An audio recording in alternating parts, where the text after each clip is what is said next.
একটি দলের চেয়ারপারসন দেশে এসেছেন, আমরা অবশ্যই তাকে আমাদের পার্টির পক্ষ থেকেও সকলের পক্ষ থেকে ব্যক্তিগতভাবেও স্বাগত জানিয়েছি।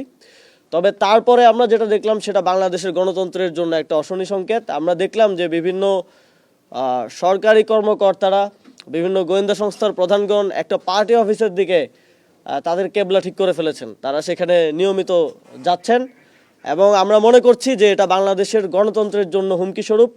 আমরা বিগত সময়ে যেই ইল প্র্যাকটিসগুলো দেখে এসেছিলাম আওয়ামী ফ্যাসিবাদের সময়ে, সেগুলো আবারও দেখা যাচ্ছে, সেগুলো আবারও মাথাচাড়া দিয়ে উঠছে।